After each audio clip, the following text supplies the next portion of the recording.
I'm an introvert, and I would have rather gnawed off my arm than been on television, but I did it on a dare to prove someone wrong, assuming I wouldn't get the job. Welcome to the QBC podcast, where we explore exciting new paradigms that have a meaningful impact on our day-to-day lives. I'm your host, Meredith Oak. Let's keep the conversation going. Join us in our free community by visiting qbcpod.com. That's qbcpod.com. And let's see where the quantum superhighway takes us next. So all of us here together we are people who likely pay attention to our day-to-day habits when it comes to our health. Perhaps we've just had a lifelong urge to do this.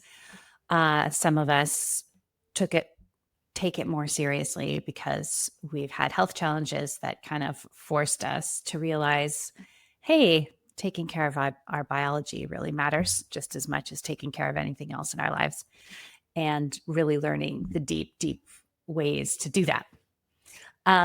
So what I found is that on this journey, it can sometimes be a little too focused on the micro. And what I mean by that is I can get a little caught up in my little daily decisions, which are really important. And I, talk to lots of you all the time. And I know a lot of us are navigating this. It's like, we have to focus on changing our habits and thinking about them a lot. But then at a certain point, we also need to let it go and just have it be our life, and not have it be, like, I'm okay, well, what am I going to do today? And what am I going to eat? And how am I going to get up? And what time am I going to see? And how long am I going to watch the sunrise? Right? Like, we got to just kind of like let it go and get into the flow of our life and trust that we've laid down a strong foundation and that we've worked toward it.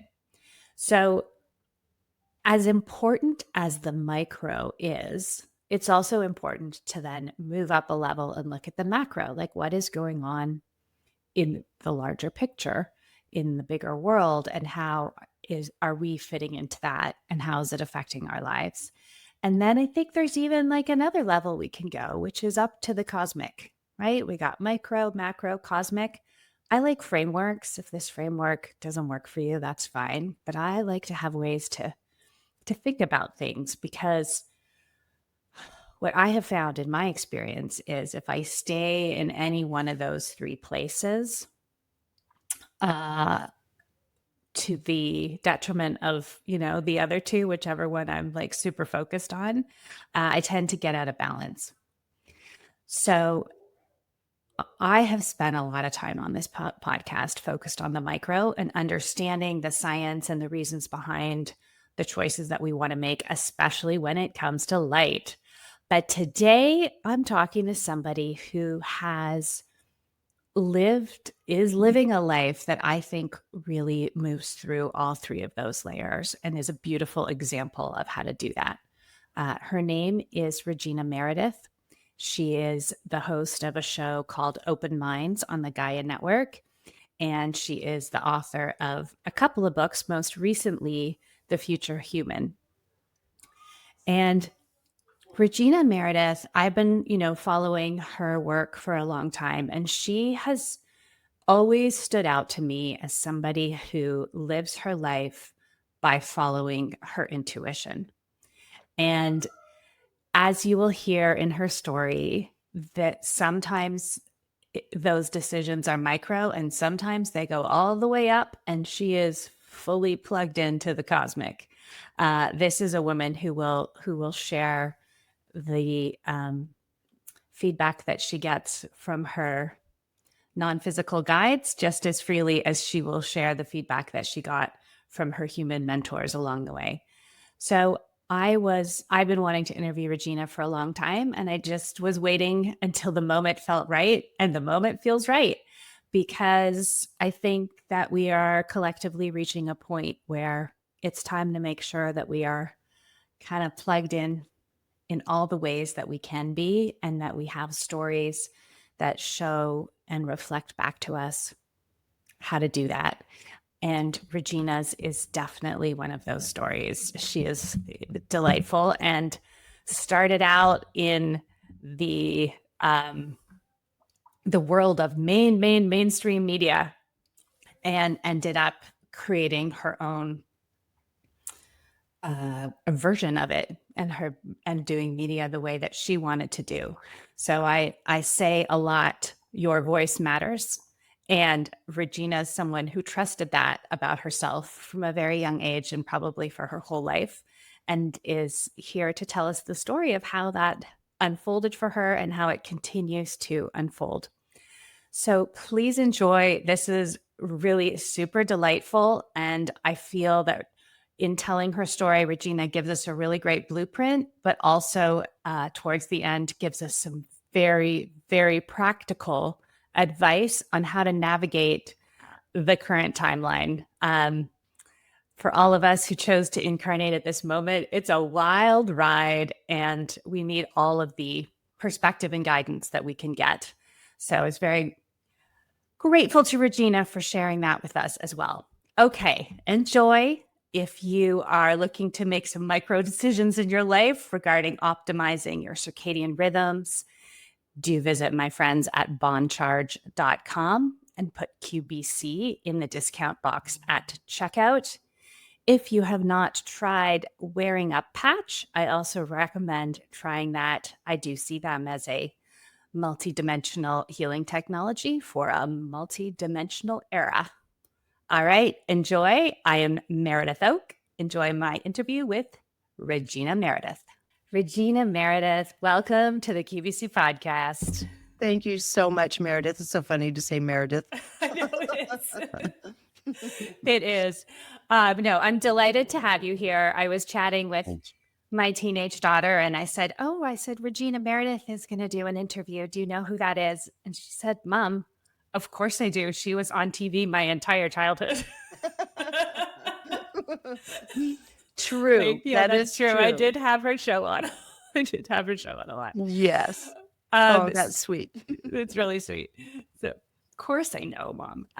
So I wanted to start there because, we were just chatting off camera about the absolute unbelievable changes that have happened in the media landscape over the course of our adult lives. And you started out in network television, covering sports, super mainstream. Back when we watched TV on TV, that was all there was. And then you've had a very long career in, different outlets, different types of television. And you had your own network. And now you kind of have both. You're on the Gaia network and you have your Patreon. So yes. And you're on YouTube sometimes. So I feel like you've truly sampled everything and lived through it all. And I'd love to hear your journey through the media lens. Well, as you were talking about, it was a one-way street. You had top-down control of what the content was. It was very selective and rare. In any given city, you would have only a few people that would apply from all around the country to be in the spot of, like, I was a sports anchor, I was a news anchor, and then I was on PBS as a host of various shows and had my own show on PBS.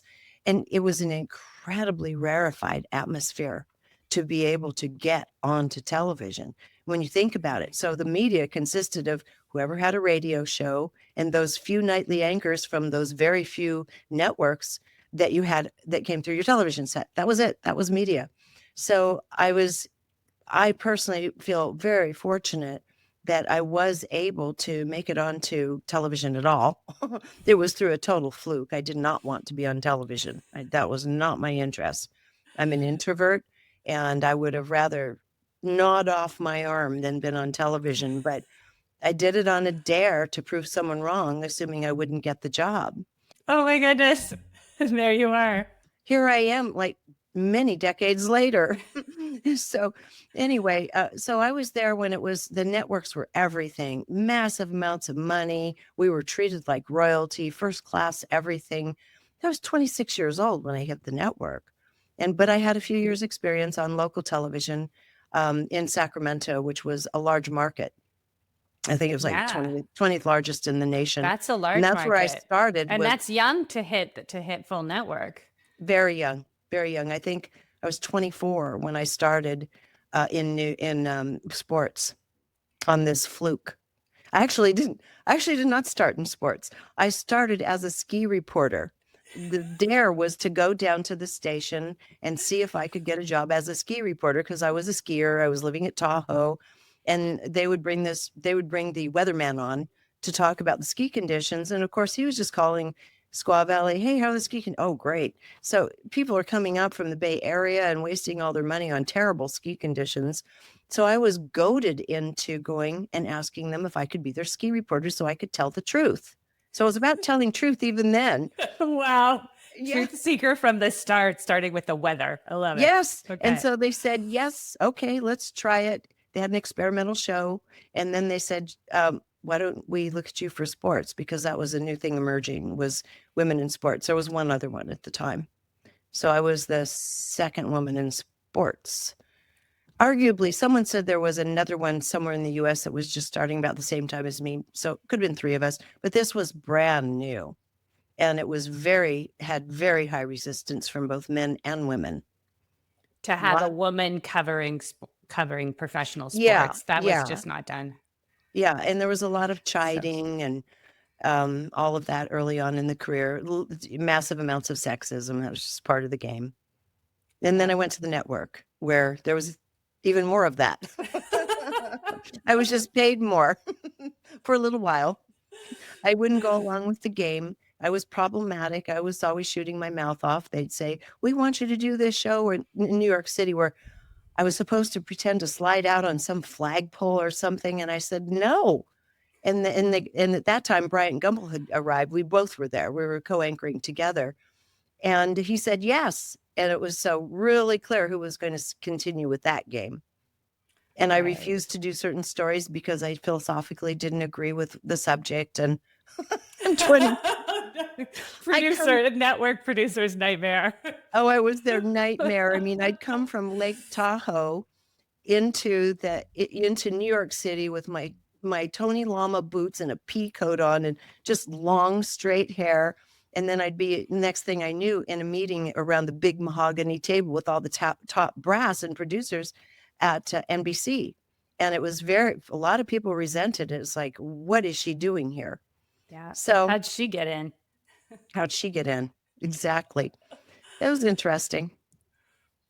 And so from there, like there was a moment where you were like, I'm not doing this anymore. And you moved into a more independent type of broadcasting? No, I thought I was done. I thought that was the end of my career. Once that ended, you have these moments where you get to kind of see who you are. And so here I'd been on network sports. And so I was in Time Magazine. I think it was Time, LA Times, and all that as well. And just what you would do when you're on the network, you're going to have some eyes on you and reporting. And so when that was over, I was still living at Lake Tahoe. And I took a job. A friend had a little boutique that sold jeans and a few shirts and things. And I needed something to do. And so I took a job there for $4.25 an hour. That'll tell you how long ago this all was, right? And I remember this moment where there was this man who tried his Lee jeans on and we had free alterations. And so I was down on my knees chalking the line where his alterations would be. And he looked down, he had a little bit of a paunch. He looked over his paunch at me and he said, wait a minute. And I looked up and he goes, aren't you that lady that was on NBC? And I said, that was me then. This is me now. Wow. And that was it. And I realized that was fine. I do live in the moment. And that is who I was in that moment. I had sabotaged myself, but I was actually just trying to live my truth. They wanted me to, reasonably so, they wanted to bump me up. I was being groomed for the Today Show, and they wanted me to move to New York City so that they wouldn't have to fly me in from Lake Tahoe down to LA, from LA to New York for every single thing. They wanted me to just live there. And I said, no, I have a view of the lake and I ski whenever I want. And she's done. My agent was so mad. What? Oh, he must have just well, lost it. It's funny. Actually, there's a movie called Up Close and Personal that came out, I don't know when. And I I had a friend call me some years after it came out. It was on DVD, and she said, "You got to watch that movie. It sure sounds like your story." And I thought, "What?" And so I ultimately watched it, and I started watching it. I thought, I need to go to see who produced this. And I went back to the credits, and that was my agent who knew me, No. and I was the problematic one. And so the beginning part of her career where she was bucking against everything, that was actually about me. Then when she went on to become wildly successful, that was about Jessica Savage and other news anchors, not me. He did a composite there, He composite did. character there. Yeah, it's these small choices to live our truth and stay close to who we are, even when people around are like, "Why would you do that?" I was just having a conversation with a friend who's an actress in LA. She has an 11-year-old daughter, and all of the jobs are out of town now. Right. They're all out of town, and she keeps saying no because she doesn't You want to have leave to. her daughter. I get it. I did the same. I would do the same, and I did the same. You have to stand for your own truth and the integrity of your family. I think it's really I think it's that's what you have to do. Yes. And then ultimately you learn how to make choices from there, which leads to all kinds of interesting things. Oh, yes. So, okay. So, how did you get from the boutique to host? You were hosting a show on PBS at one point before you did conscious media. Well, I thought, I do have some skill set here. Maybe I can use media to do something that I find a little more valuable than scaring people with bad news, which is the point. It's supposed to Yeah. be addictive, keep those neurochemicals going toward the addiction and the fix of what, after you scare them, then you want to see what's happening the next day, the progression of that story and such. I mean, that's the point, and to keep people addicted. And so that they watch the news, so that the sponsors get the eyeballs and blah, blah, blah. We know the game. And it's not a nice game, honestly. And so I thought, well, if I can use that media to somehow get across other things, other points, great. So after that, I think one of the next things I did was on a local CBS affiliate, I coined a term called the Envireport. Now, this was right after the first Earth Day, and it was when we were first very beginning of becoming conscious about, poisonous stuff that we use in our house, et cetera, et cetera. So I did my little Envireport a couple nights a week on the nightly news and brought in kind of consumer friendly news and made it really fun, for people to make more conscious choices in their home and their food supplies and so forth. So their family was just living a little cleaner and had a little cleaner environment. That was fun. And then I ended up with PBS. After that, it was shortly after that, there was a Pulitzer Prize winning series of articles in the Sacramento Bee about the Sierra Nevada mountain range that was very intriguing. And so I went to the PBS station. I was introduced to the head of programming, went to her and said, there's follow-up that could be done. Why don't we just turn this into a documentary because it's so beautiful visually, so compelling? She's like, people aren't interested in that stuff right now. I don't know that we can get sponsors. And so she gave it a shot, and they got just enough sponsors. I charged very little for my services, that we squeaked over the line and did this incredible documentary that to this day is maybe the thing I'm most proud of, called Sierra in Peril, which was mirroring the title of Tom Knutson's series in the Sacramento Bee. And because I was really insistent on truth in it, it turned out to be not just a fabulous documentary that was nominated for 4 Emmys. We did win one. It also brought communities together that couldn't speak to each other. Environmentalists came together with loggers. And in this amazing pièce de résistance at the very end, we got this funding from an anonymous source to turn it into an educational format to put in the schools and colleges. And I thought, wow, this is amazing. Who gave us this money? Well, we found out it was actually a logging company. This was an environmental documentary, but the reason was because I am insistent upon truth. And so what I did, and this is what you don't normally do, I'd be out in the field doing the interviews that we were going to be using. And I was talking to someone in the forestry department. And I said, look, I've got to tell you what's going to come in the documentary right after you, what so-and-so already said. Oh, good for you. You didn't do like the gotcha game and edit them later. And Now, I did not want to make anyone look bad. I wanted truth. And so she told me the truth, and she was practically in tears in her little brown, uniform. And I said, I get why you're doing it. You guys need the money too. Everybody needs the money. And so I don't know if it put her on the line, her career on the line or what, but she told the truth. And what happened is, in doing so, and me not doing point, counterpoint, trying to make it salacious, that documentary ended up going into these communities with all these people coming together to talk around the table around the documentary. wow. And it ended up in the school systems, even in Berkeley, in environmental studies for years. And it won a lot of awards. And that was my first shot at doing a documentary, but it was just that I believed in it and I wanted the truth to come out, which is where I am today still. Well, yes, that's definitely your goal. And that's truly incredible. And it's amazing to me what happens when you seek the truth and you make that the focus and the goal, like the resonance of it, the authenticity of it, drawing people in. You don't get that with the cheap gotcha stuff, You don't with get the it with back most and things forths. because That's people like are. a depth and a commitment from somebody who doesn't play the game Mhm. and yet still managed to get a movie made. Yeah. Well, because it's not what's requested by the producers or the advertisers. They want to keep it point, counterpoint, Mhm. and keep people intrigued and having people get caught out. You know, I don't think that's fair. I don't think it's funny to catch people out. I think it's mean.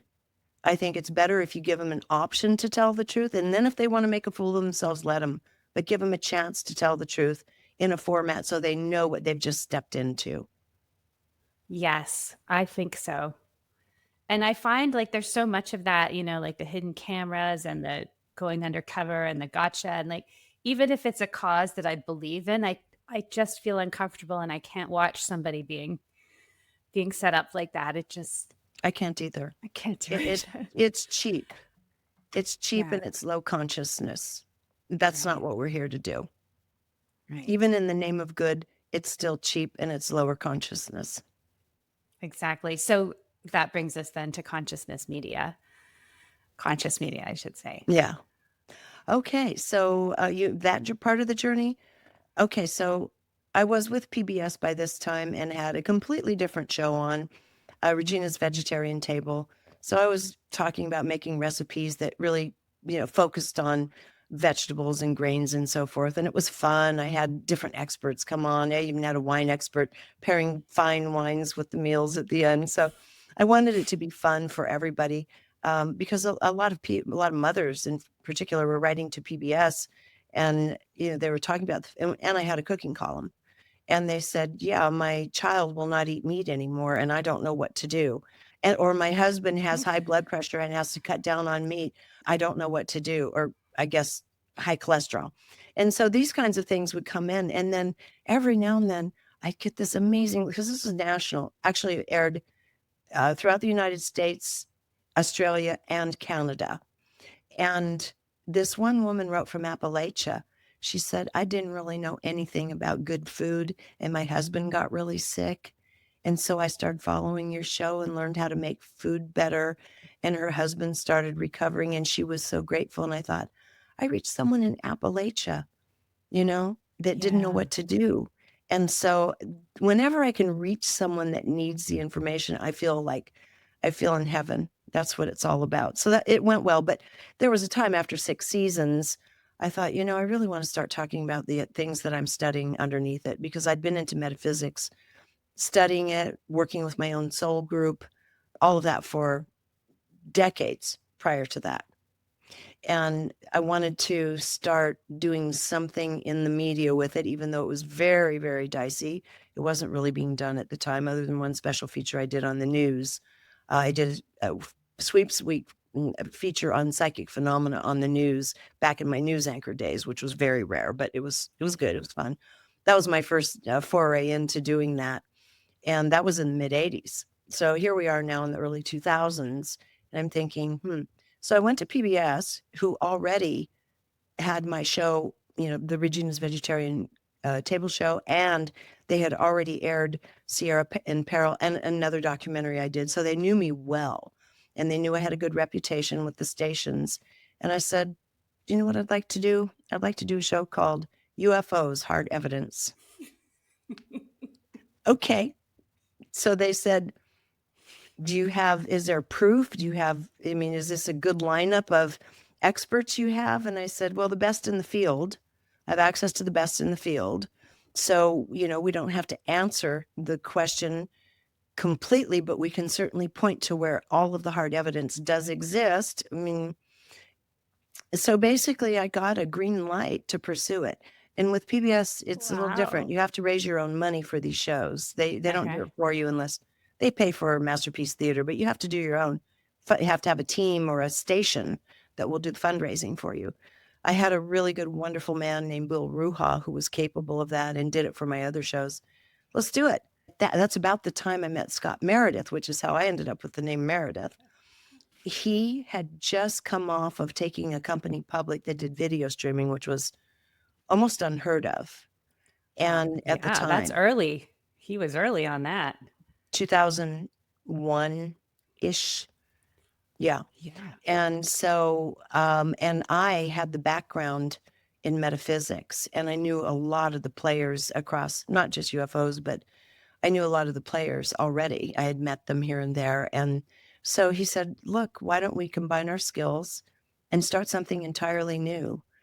Do a video streaming platform based on conscious material.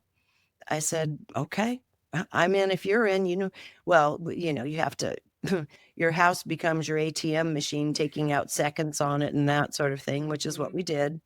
But we created Conscious Media Network. Originally, for the first little bit, it was called Broadband Learning Channel because we didn't want to frighten everyone using the word conscious.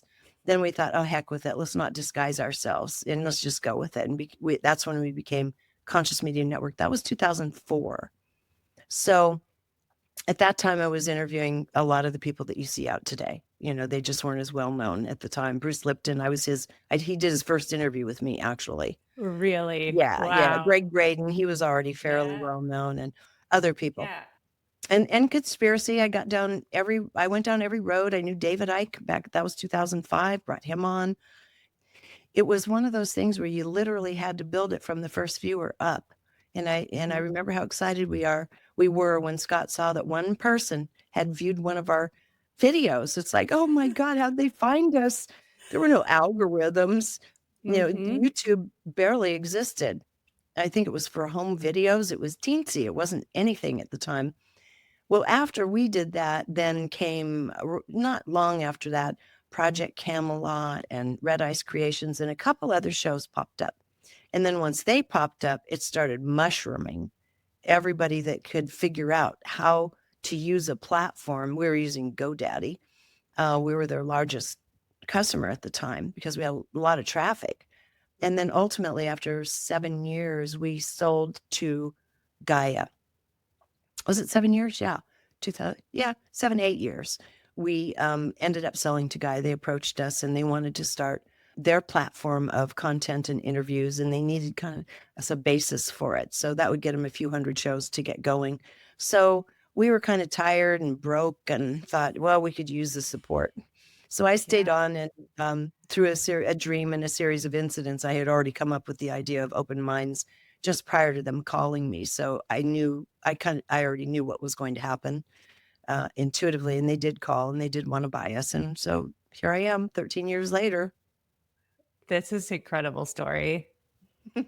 So funny. There's a quote like that the business tech people use, and they say that like everything in the economy is a process of bundling and unbundling. And I'm hearing that, you and a handful of others started all in a separate spaces working towards this idea. And then Gaia came and bundled it all up. Right. And created a network. which Yes, was, and I think that was around the time I found it. I remember, I think I got DVDs mailed to my house at some point probably. from Gaia, This was, and then it switched to yes. streaming. We were streaming in 2012. By then, we were streaming. Right. Because remember, they were still also combined with their yoga mat company on the other side. It was all one big Right. show with Yes. travel adventures, yoga mats, and video streaming. And Right. so, of course, that split apart, and the other part was sold off. And as far as I know, I think it was sold. And Yes. then Gaia streaming platform continued on with myself and many others hosting now as well, and they have a huge selection of documentaries as well. Yeah, Yeah, it's great. I've subscribed to them, I think, since the beginning. I yeah. mostly just watch your show, but there's lots of really good stuff on Thank you. I'm honored. And just as a quick aside, because this is an experience you had that is really relevant for a lot of my audience while you were doing the vegetarian show, I've heard you tell the story a few times of your journey with vegetarianism and having to, at some point, you know, change your ways. Yeah. And we have a lot of people in our audience who have gone through that process and are, and so if you could just speak to that for a second. When I was getting really deep into the spiritual work, I came across a woman who was a channeler, Mhm. and I didn't know who she was. I didn't really even know what channeling was because it just wasn't, there were only a couple people that I knew of doing it at that time. I didn't even know she was one of them. She barely knew what she was doing. I saw her picture in this local metaphysical journal, newspaper, whatever you call it. It came out once a month talking about upcoming events and had people advertising. I saw her picture and I looked at her eyes and I thought, I don't really know what this is. I have to meet this woman, period. And so I called her and really kind of hunted her down. They weren't really doing anything at the time. They were moving and she didn't really want to be channeling. It was her husband that was pushing it all. He just discovered something in her that he could get a lot of information. So it's tempting. What are the lotto numbers coming up this week? Kind of thing is he was doing a lot of that probing. Oh God. Okay. And it turns out these are The higher spirits are like, this is not what we had in mind, but okay. no. It turns out these are very profound entities. And so Yes. you could ask about pretty much anything in the universe. So I through that intuition, I had to meet her. I met this group. And that's when I had access to these beings and I could ask anything I wanted. They just allowed me kind of into this little group of people. And on Sundays, we would talk to them. And I always asked about future healing modalities, vegetarianism, all kinds of things. And they said, on a vibrational level, it's good to give up the eating of other animals and for your vibration, just on a vibrational level.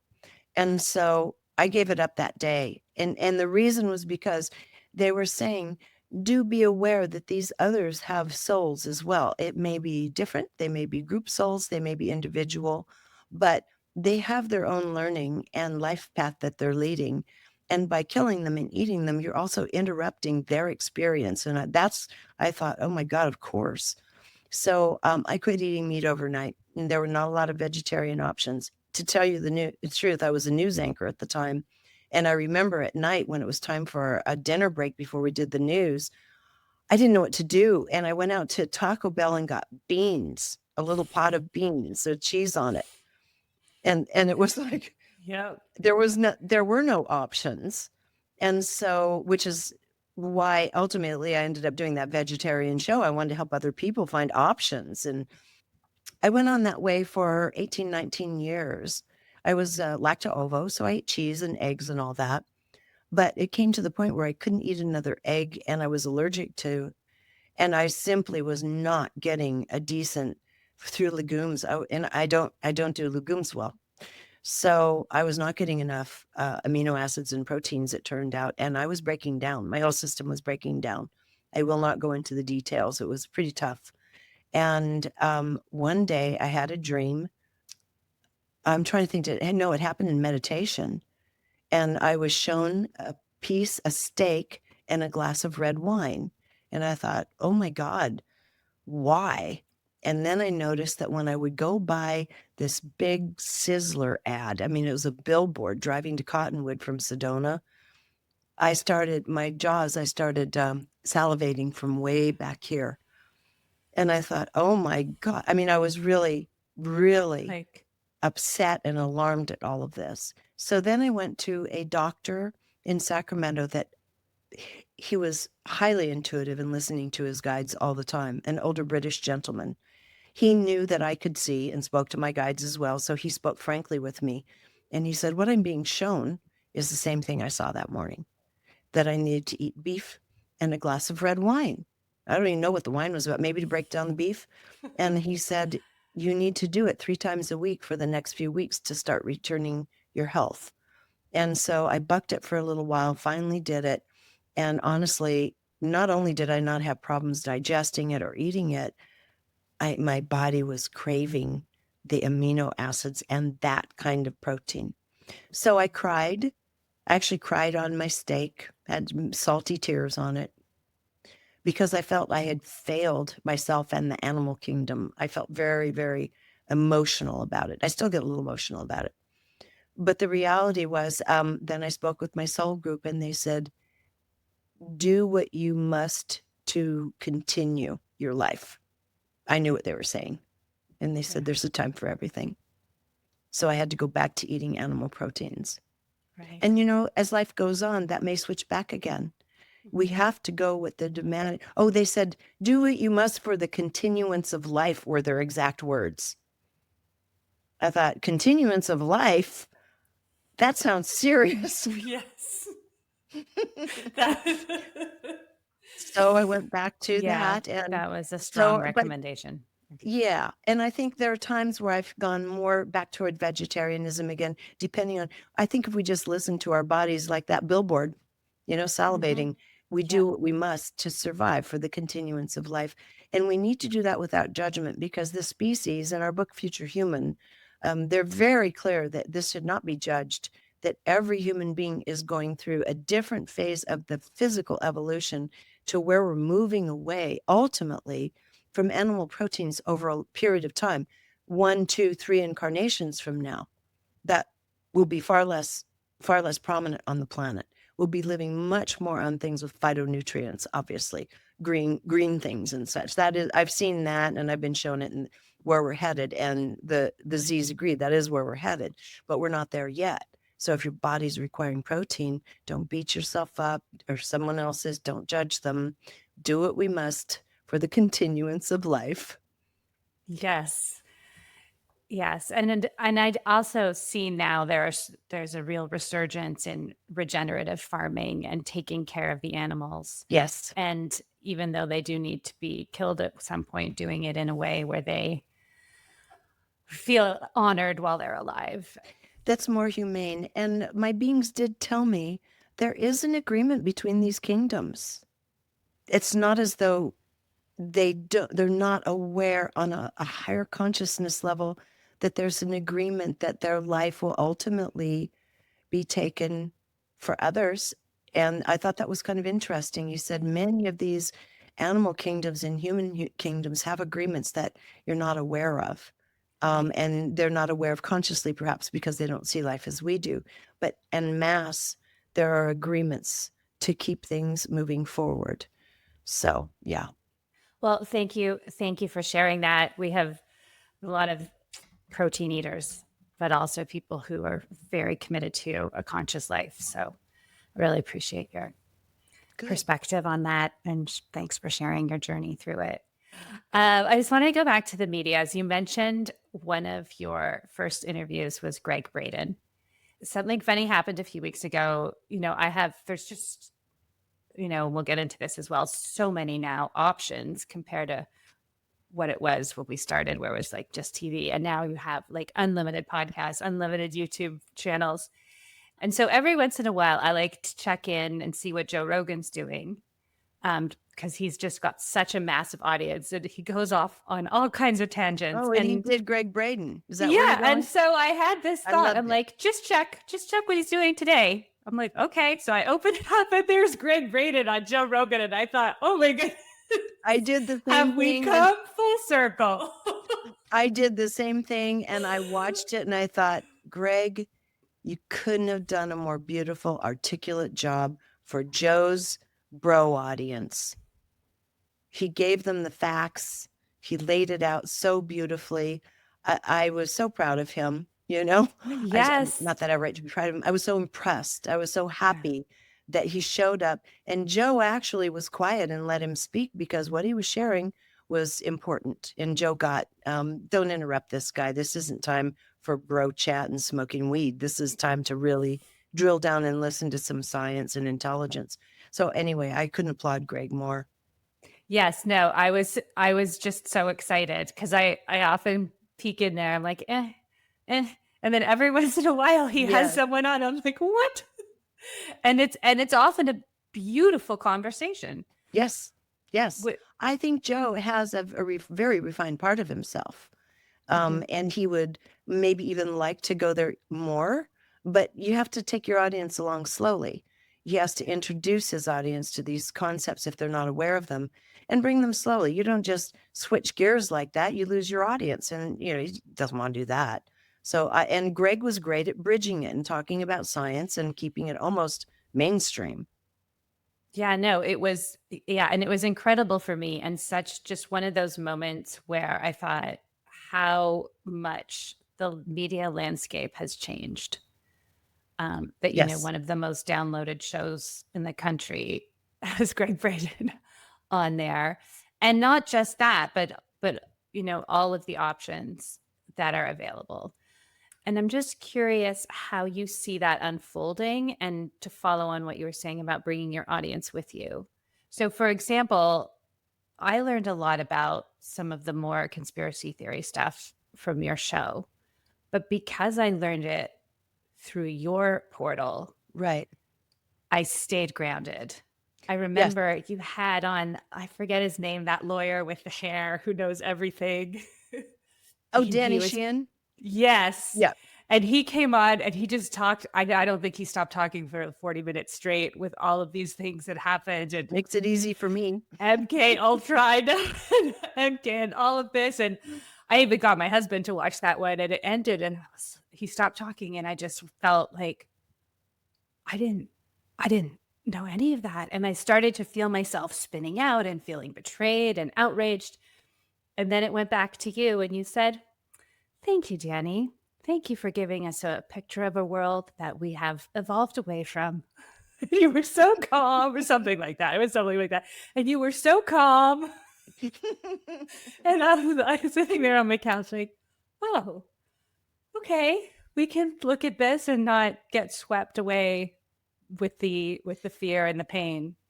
This is a good point you bring up because the two worlds live side by side. Yeah. We get to choose our frequencies. We get to choose what we want to delve into, align ourselves with, put our energy into. I mean, our entire matrix is made up of mind. And I don't mean this mind, I mean greater mind on a quantum level. Mind, emotions, and feelings, different than emotions. And so bringing people like Danny on does stir up the mind and a lot of emotions and feelings. And so what you could have done, and a lot of people did and do, is take that and go down the rabbit hole and start studying each thing to find out the veracity of it. And then you can be outraged, or you can be calm about it. It's up to you how you handle the information that you're given. Now, because we're being taken, the attempt is to be taken down in our level of consciousness right now as that beautiful energy that is of a higher consciousness is sweeping through the cosmos and tapping us to tap into it, to start raising our vibrational field. And the real key to that is our emotions.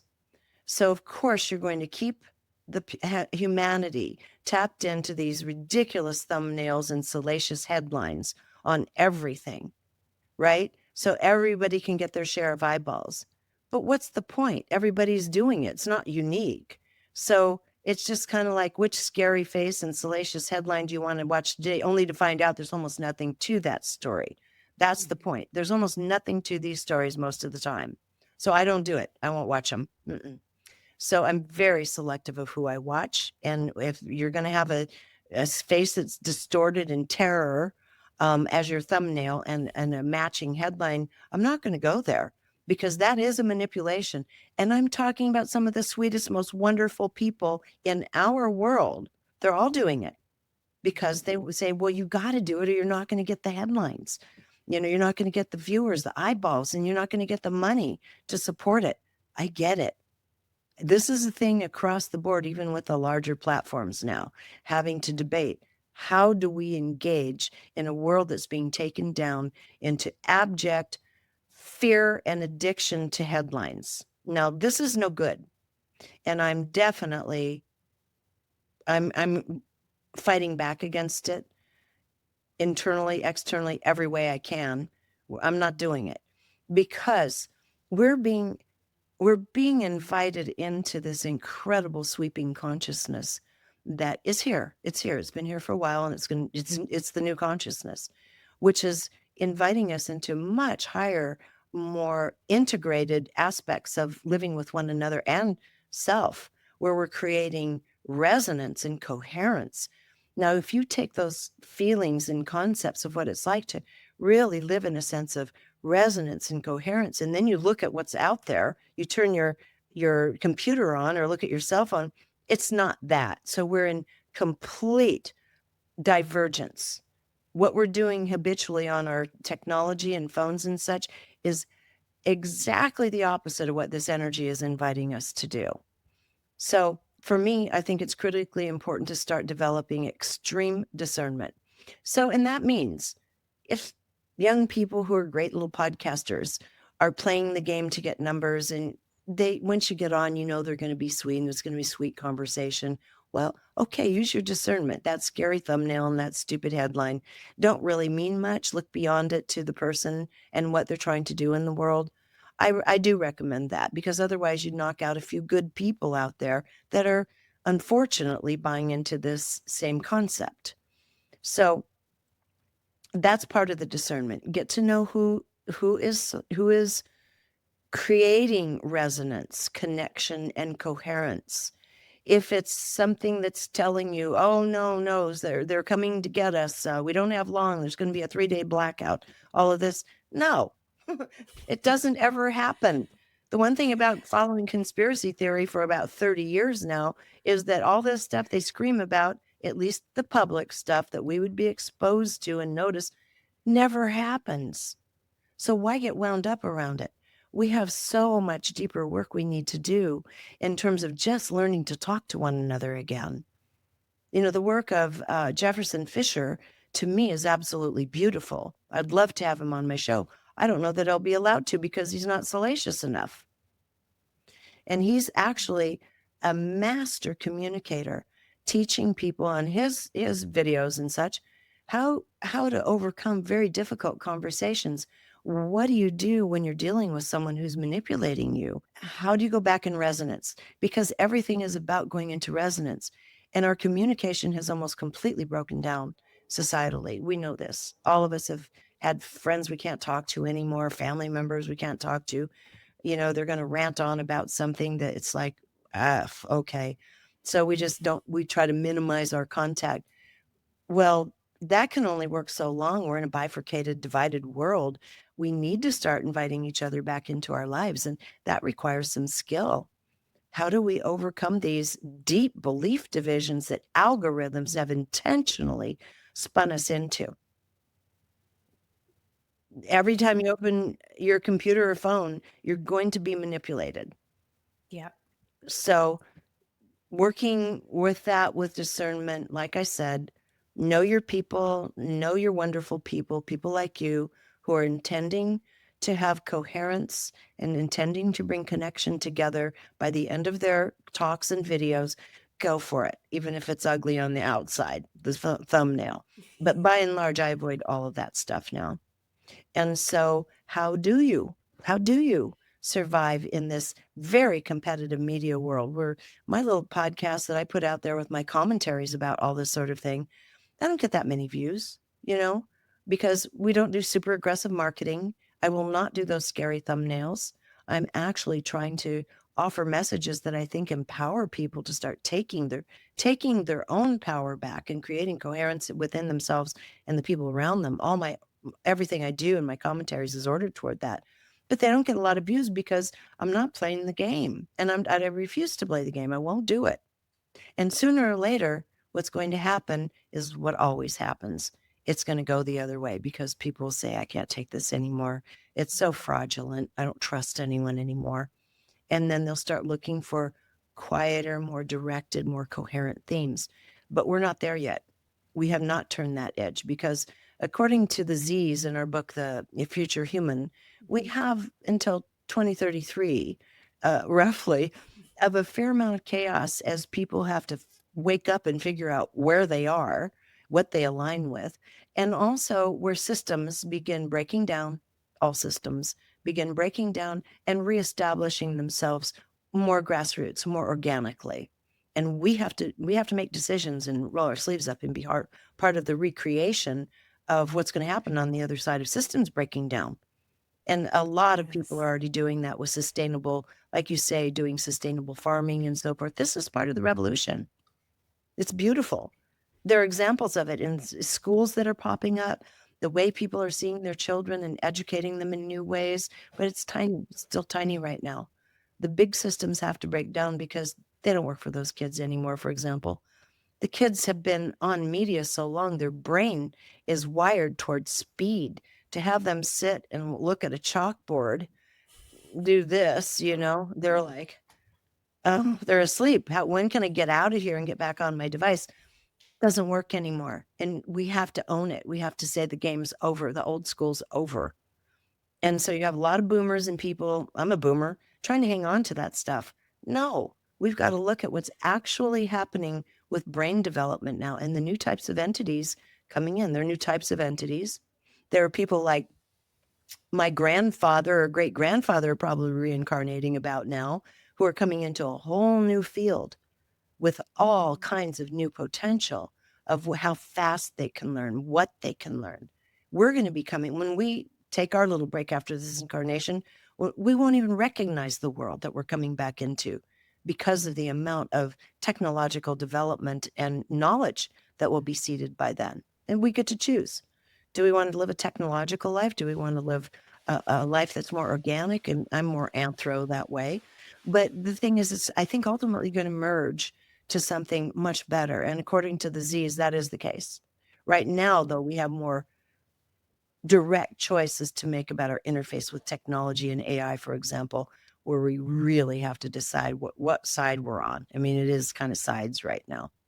Or do we want to stay more in touch with the organic world, our own consciousness, our own tuning fork of intelligence, which is this vehicle, this multidimensional vehicle, and not lose sight of that to something glossy that can tell us a few things, Yes. And it's exactly what you say. Like a huge, this podcast is sort of dedicated to the idea that our biology is in continuous communication with its environment, and that the most healthy and healing place for our biology to thrive is in nature. Yes.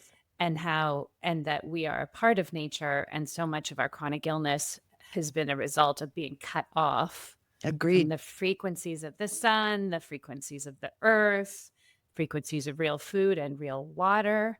So tell me how you see, because you and Lee Harris did this amazing Future Human book. Because on the one hand, in our world, that's how we see things.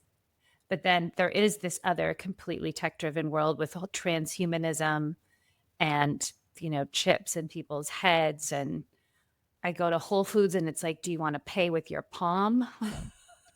I It's know. like you can scan your, I'm like, what? No. And I feel like, and I know you have much to say on this, right? Like we don't even understand, like we barely understand the capacity of what we have with this biology.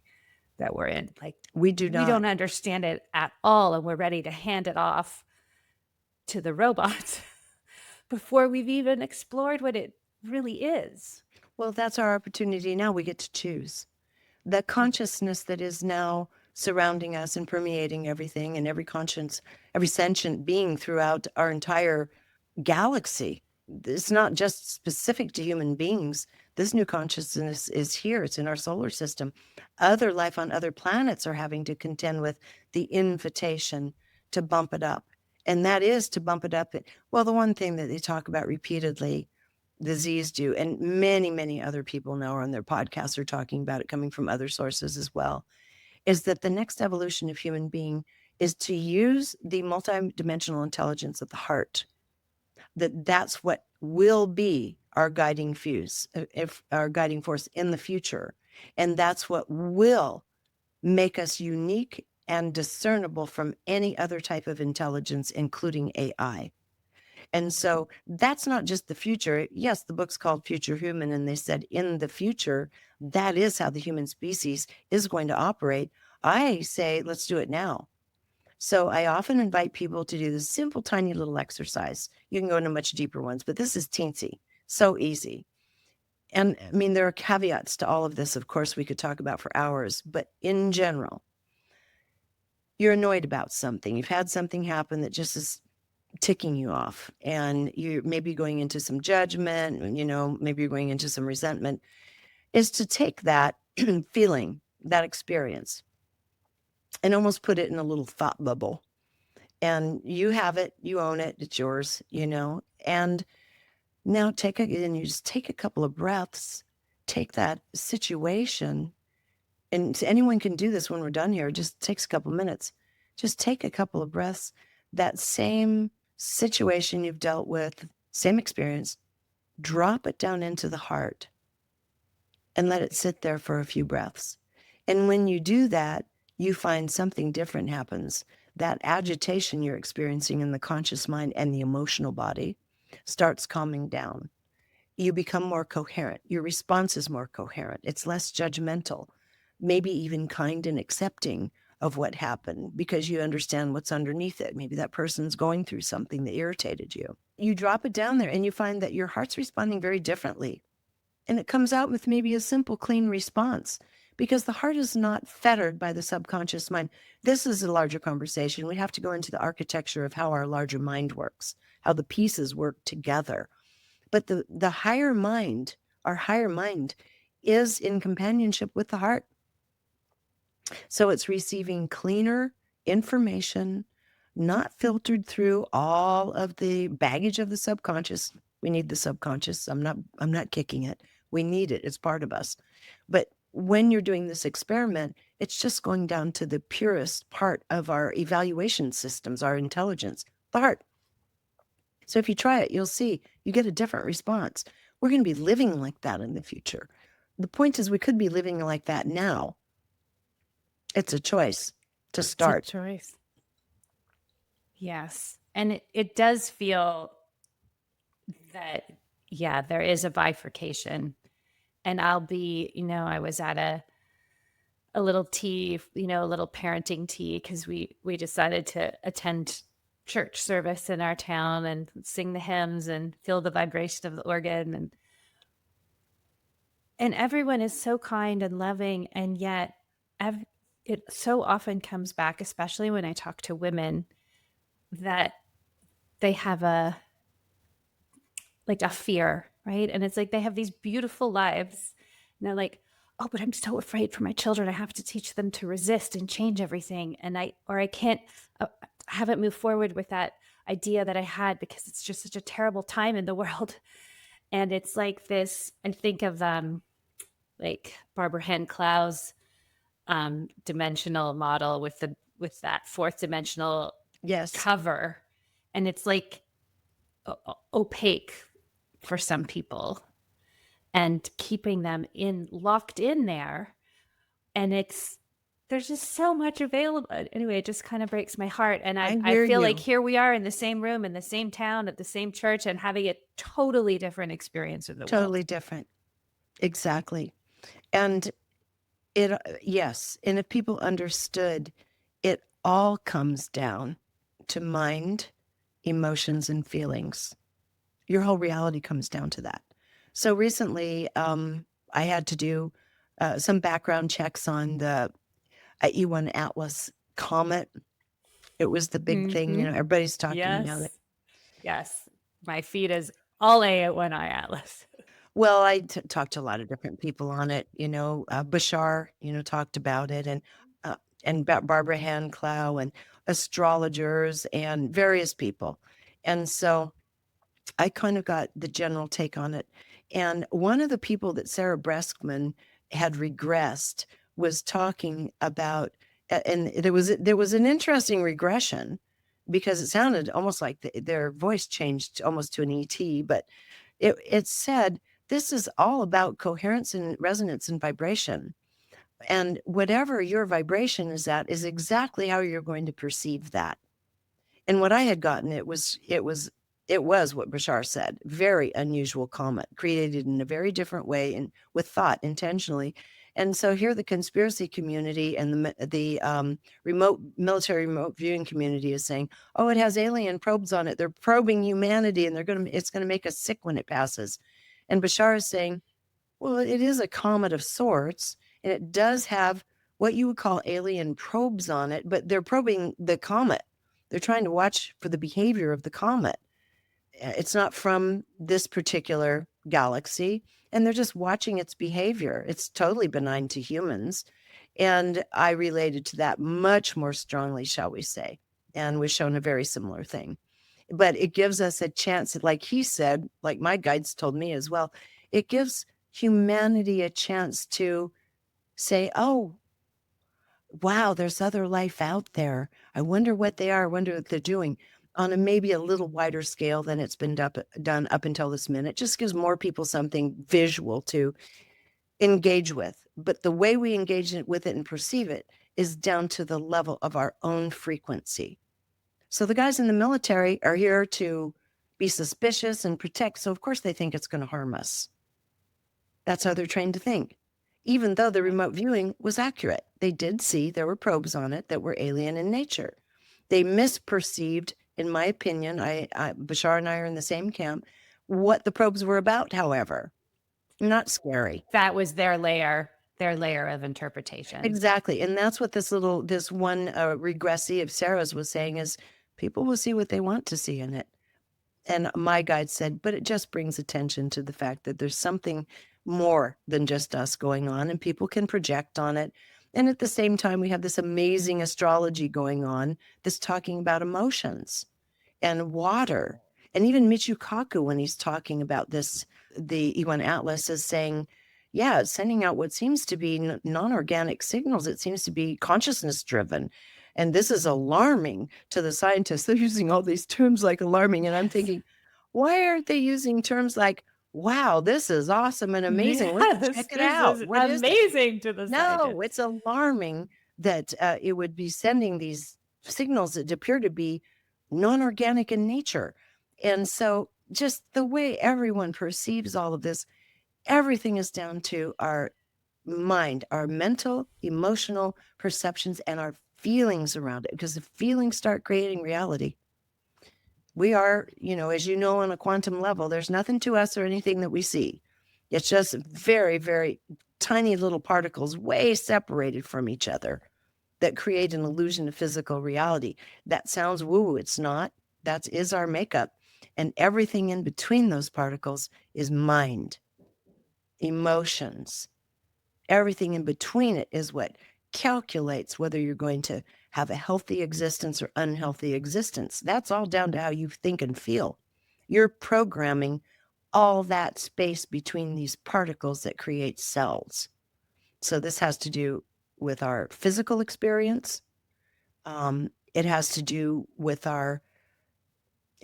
longevity. It has to do with how we operate and communicate with others in the world, how our own cells can communicate with each other even. It's all driven by our creation.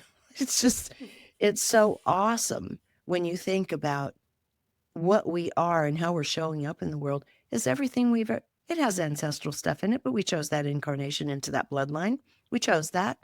We have that. And since then, since we've been in the world, we have marks along the way where the astrology is good to learn this or that, windows that open with opportunity and close that our soul has arranged for us. But in the end, every day, every minute, we're thinking and feeling. And the quality of those thoughts is what's creating us and our reality and what we will be in the future.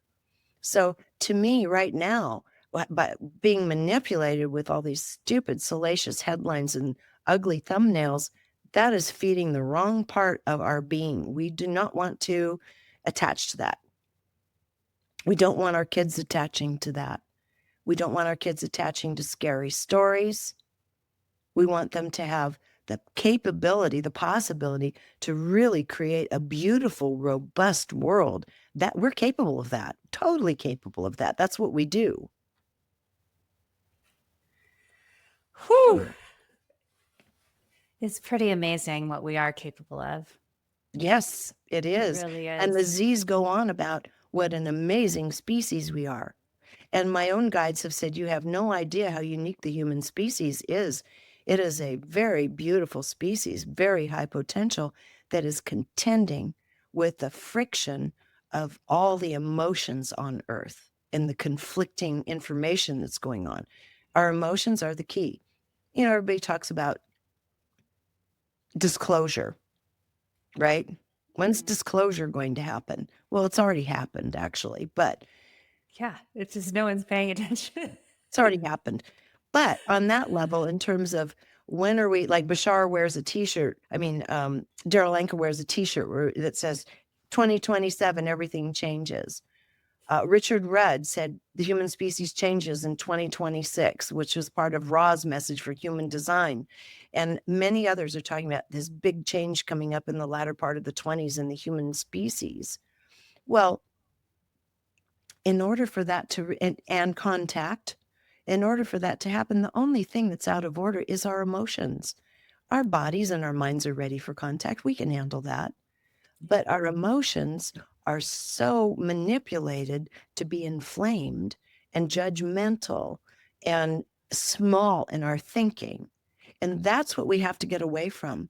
That's what we have. We don't have to get away from it. That's what we have to transform in ourselves. And that's why I said that little teeny exercise about the heart, that gets you there. That'll take you there. Then we can start using it more. Maybe use it every day when something challenging happens, and just calm it down into something that's truthful. And you'll see there's nothing to be afraid of. And so once we get to the point where the human species can manage our emotions in a more mature way, we can have contact. But look at the headlines and what we're doing. When we have our emotions out of control like that, we're not reliable. Yeah. We're not reliable contact. We could shoot them down. We could do all kinds of horrible things. We can't be trusted only because of our emotions.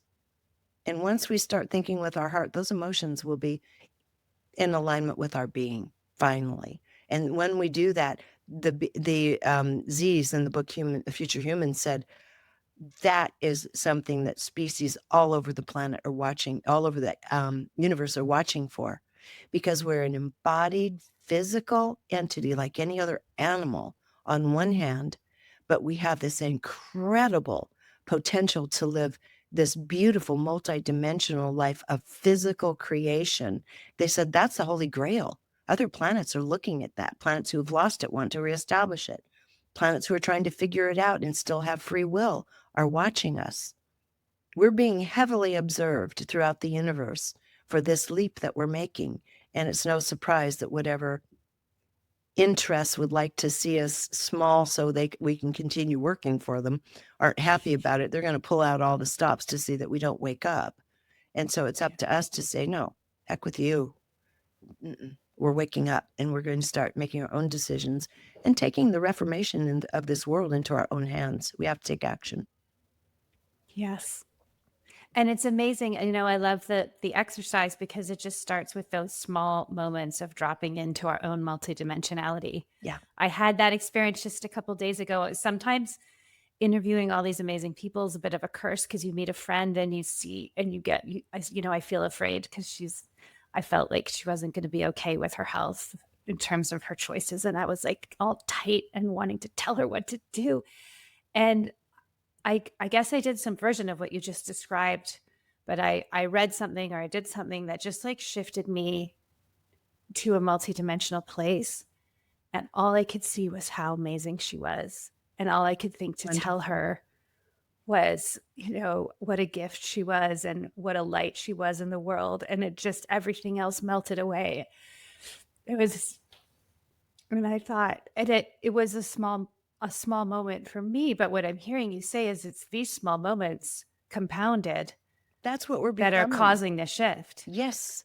Yes. Every time we choose to take a breath and look at it in this new, quieter way, this new multidimensional way, engaging the heart, we're going into the direction of what we're becoming as a species, which is a heart-centered species. They said, you are going there. That is how you're going to be in the future.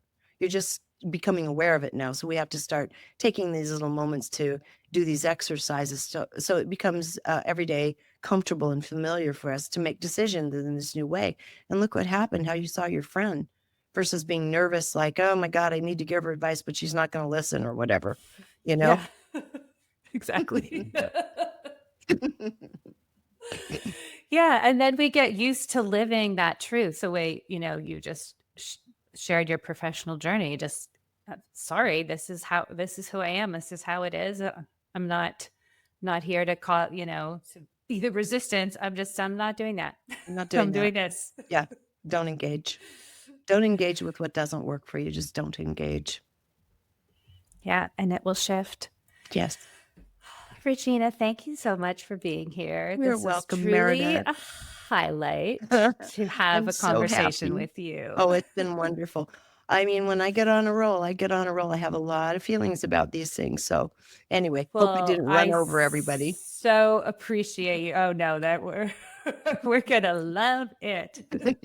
I so appreciate you taking the time to do this with me. Thank you, Meredith. You're doing good work in the world. Thank you so much. Thanks, Regina.